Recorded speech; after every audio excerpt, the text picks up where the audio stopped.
Hit TV YouTube channels లో మీ వ్యాపార ప్రకటనలకు మరియు ప్రమోషనల్ ఇంటర్వ్యూస్ కోసం వెంటనే సంప్రదించండి.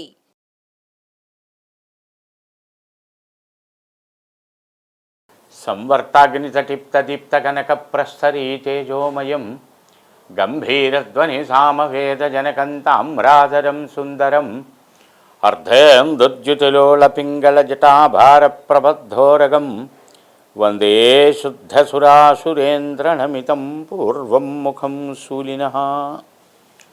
ఆధ్యాత్మిక మిత్రులందరికీ కూడా ఈ భవిష్యత్ దర్శిని అంతర్గత వాస్తు పదం కార్యక్రమానికి హృదయపూర్వక స్వాగతం. మీ యోగానంద శర్మ. శ్రీపీఠము రుద్రాక్షశాల and Navaratna emporium, new Nallakunta, Shivam road, Hyderabad. Phone number 9494409777. Since 1990 reach your destination. ఆధ్యాత్మిక మిత్రులారా, మనం ఈ వాస్తు కార్యక్రమంలో వర్గులకు సంబంధించబడిన, అంటే ఏ పేరు కలిగినటువంటి వ్యక్తులకు ఏ దిక్కుల యందు సింహద్వారము కలిగిన గృహం ఉపయోగం, ఏ దిక్కుల్లో సింహద్వారం ఉన్నది తీసుకుంటే నిరుపయోగం అనేటువంటిది వర్గరీత్యా తెలుసుకుంటూ ఉన్నాం. ఈరోజు పవర్గు అంటే పా, ఫ, బా, భా, మ ఈ అక్షరాలలో మొదటగా వచ్చేది పకారం అంటే పార్వతి, పరమేశ్వర, పరంధాం. ఒత్తు లేని ప, పిఏ ప. తర్వాత ఫణీంద్ర, ఫణికుమారు, ఫణి ఇత్యాదులు ఒత్తు పిహెచ్ఏ ఫ. తరువాత పాప అయిపోతే బ, భ. బసవేశ్వర్, భానుమతి ఇలాగా ఒత్తు భాతోటి వచ్చేటువంటిది. భర్ణ ఏ లెటర్స్ ఒత్తు భాతోటి తొందరగా రావు.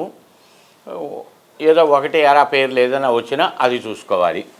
తర్వాత మకారం మహేశ్వర్, మణి, మాతోటి వచ్చేటువంటిది మధు, మాధవ, మాన్యన్ ఇత్యాదుల పేర్లు. వాళ్ళకి ఉపయోగపడేటువంటి దిక్కులు మొదటగా పశ్చిమ వాయవ్యం స్వక్షేత్రం అవుతుంది. అంటే వెస్ట్ తీసుకునేటువంటి వాళ్ళు వాయవ్యం వైపు ఎంట్రన్స్ ఉన్నది తీసుకోవాలి తప్ప మిడిల్ వెస్ట్ అనేది వీళ్ళకి పడదు. ఒకటి. రెండవది వాయవ్యం అన్నారు కదా అని ఉత్తరం వైపు కూడా వాయవ్యం వస్తుంది.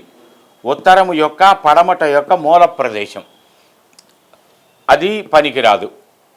తరువాత ఉత్తరం బ్రహ్మాండంగా ఉపయోగపడుతుంది, ఈశాన్యం ఉపయోగపడుతుంది. ఇక్కడ ఈశాన్యం దగ్గరికి వచ్చేసరికి మళ్ళీ రెండు మూలల ఈశాన్యాలు వస్తాయి.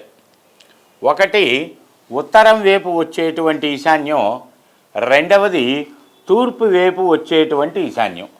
తూర్పు వైపు వచ్చేటువంటి ఈశాన్య సింహద్వారం వీళ్ళకి పడదు, శత్రుక్షేత్రం అవుతుంది.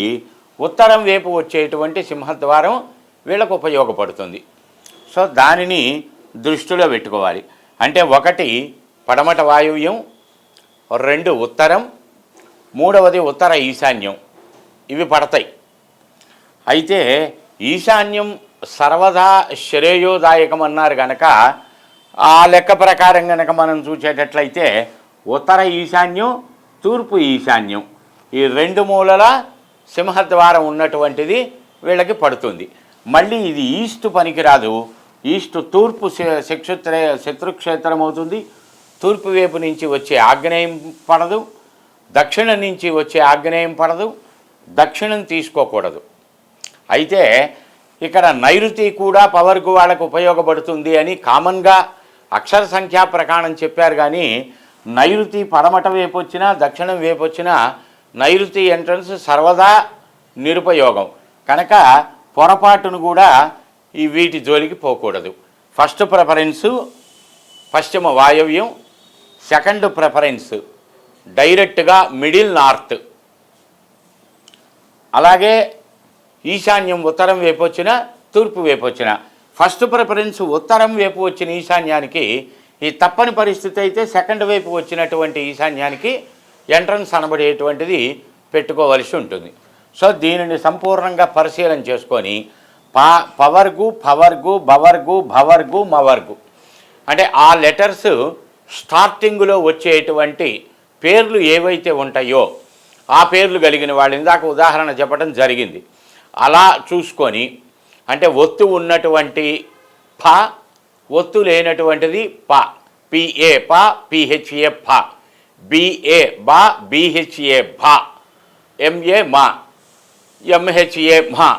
అది సపరేట్గా పాప్లాగా మా అమ్మ లేదు గనక మకారం ఎంఏ అయినా ఎంహెచ్ఏ వాడుకున్నా అది న్యూమరికల్గా చూసుకోవాలి. ట్రెడిషనల్ దగ్గరికి వచ్చేసరికి ఆ భేదం ఏమీ ఉండదు. ఈ రకముగా సింహద్వారములను ఉపయోగించుకుని ఆ గృహ నిర్మాణం చేసుకున్నటువంటి వాళ్ళకి అంటే ఏమండి ఇది ఒక్కటేనా? చాలామంది అంటారు ఏంటో అండి మాకు ఇబ్బందులుగా ఉంటూ ఉన్నాయి, తూర్పు ఈశాన్యం బాగుంటుందని అందరూ చెప్పారు, తూర్పు ఈశాన్యం తీసుకున్నాము. ఒక్క దాన్ని బట్టి ఉండదు. భోజనం అంటాం మనం. భోజనం ఏముంటాయి? ఉత్తన్నం కంచంలో పెట్టుకు తింటే సరిపోతుందా? ఉత్తన్నం తినలేం కదా. దాంట్లోకి ఏదో పచ్చడి, కూర, పప్పు, పులుసు ఏవో ఆధారవులు ఉండాలి. అలాగే దాన్ని బట్టి అదే అన్ని రకాలైనటువంటి ఉపయోగాలు ఉండాలి గృహంలో అనుకుంటాం. కుటుంబం బాగుండాలి, సంతానం బాగుండాలి, ఆరోగ్యం బాగుండాలి, వ్యాపారం బాగుండాలి, అపఖ్యాతులు రాకూడదు, మంచి నడవడిక ఉండాలి, సానుకూలంగా వివాహాలు జరగాలి, సానుకూలంగా దాంపత్యాలు ఏర్పడాలి, సానుకూలంగా జీవన స్థిరత్వములు ఏర్పడాలి. ఇన్ని కావాలి అంటే అన్ని పదార్థములతో కూడుకున్నటువంటి భోజనం షడ్రసోపేతమైన భోజనం అంటాం. పెళ్ళికి పిలిచి ఉత్త పచ్చడి వేసి పెడితే నడుస్తుందా? దాన్ని ఏమంటాం? పచ్చడి మెతుకులు పెట్టారంటాం. ఇంట్లో ఏదో పచ్చడి కూర వేసుకొని తింటాం. అత్యవసరం గబగబా పని ఉన్నది అంటే ముందు ఏదో పచ్చడి వేసుకునే, లేకపోతే అంత పెరుగు వేసుకునే గబగబా ముద్ద తినేసి ఆఫీస్కి వెళ్ళిపోతారు. కానీ అది అసంతృప్తితో కూడుకున్నటువంటి భోజనమే. అన్ని పదార్థములు ఉన్నప్పుడు షడ్రసోపేతమైన భోజనం ఏమవుతుందో అలాగా వాస్తుపరంగా కూడా అన్ని రకములైనటువంటి ప్రయోజనములు కలిగి ఉన్నప్పుడు అది చక్కటి ఉపయోగాన్ని ఇస్తుంది. అలాగే గృహానికి చూడవలసింది ఇది ప్రధానంగా సింహద్వారం, అలాగే గృహ నిర్మాణం, అలాగే ఇన్సైడ్ ఉండే గృహ నిర్మాణం, బహిర్గతంగా ఉండే గృహ నిర్మాణం, ఆ ఇంటికి ముందు వెనక చుట్టుపక్కల ఉండేటువంటి ఖాళీ ప్రదేశాలు, నీరు వచ్చే మార్గం, పోయే మార్గం, ఇలా అనేక రకములైనటువంటి కోణములు ఉంటాయి. అన్నీ పరిశీలన చేసుకున్న తర్వాతే షడ్రసోపేతమైన భోజనంలాగా, విందు భోజనంలాగా ఆ కుటుంబంలో అన్ని రకాల సత్ఫలితములు కలుగుతాయి. మీ యొక్క వాస్తుల ప్రకారం కూడా ఏమైనా అనుమానాలున్నా, అలాగే కొత్త వాటికి ప్లాన్స్ కావాలన్నా, ఉన్నటువంటి దాన్ని చూచి ఏమైనా దోషాలు ఉంటే వాటిని సరిచేసుకునే మార్గములు తెలియచేయాలన్నా శ్రీపీఠం రుద్రాక్షశాల నవరత్న ఎంపోరియం 9494409777 కాల్ చేయండి, అపాయింట్మెంట్ తీసుకోండి, వివరాలు తెలుసుకోండి.